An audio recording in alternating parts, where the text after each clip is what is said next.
Pasta நல்லா பிசைஞ்சிக்கிட்டு இந்த மாதிரி பிசைஞ்சு இந்த அளவுக்கு உருட்டி நீட்டாக ஒட்டிக்கிட்டு இந்த அளவுக்கு டிசைன் பாருங்கள்.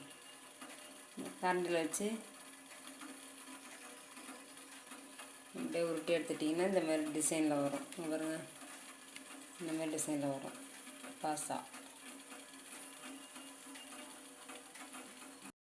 இந்த மாதிரி உருட்டி இந்த சைஸாக எடுத்துட்டோமா. இப்போ கொதிக்கிற தண்ணியில் கொஞ்சோண்டு சன்ஃப்ளவர் ஆயில் 1 ஸ்பூன் ஊற்றிருக்கு. அந்த தண்ணியில் ஒரு 10 நிமிஷம் வேக விடணும். வெந்ததுக்கு அப்புறம் தான் இறக்கணும்.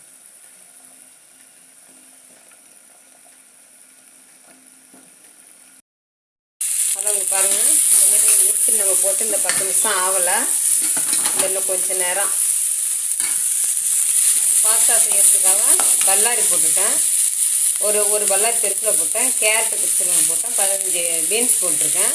பூண்டு பல் கொஞ்சோண்டு ஒரே போட்டு நசுக்கி போட்டிருக்கேன். நெய் 1 ஸ்பூன் போட்டிருக்கேன். பாருங்கள், நல்லா வதங்கி வரணும்.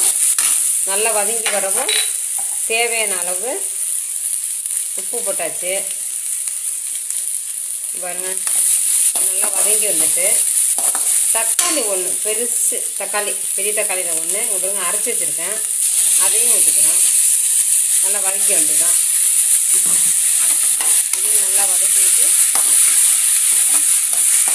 நல்லா வதங்கி நல்லா வெந்து வரணும். நல்லா வதங்கி வருது பாருங்கள்.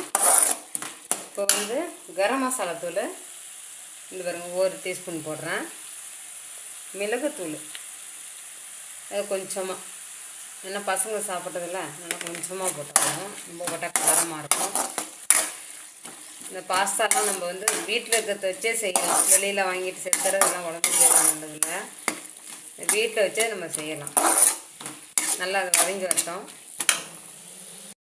பாருங்கள், ரெடி ஆகிட்டு எல்லாம் வதங்கி வந்துட்டு இந்த கோதுமை மாவில் செஞ்ச பாஸ்தா அதை எடுத்து போடுறோம். பாருங்கள், போட்டு நல்லா கிளறிட்டோம்னா இதுதான் பாஸ்தா ரெடி ஆகிட்டு. பாருங்கள், நீங்களும் செஞ்சு பாருங்கள். அதை 1 ஸ்பூனு ஜீனி போட்டுக்கலாம். அது டேஸ்ட்டாக இருக்கும்.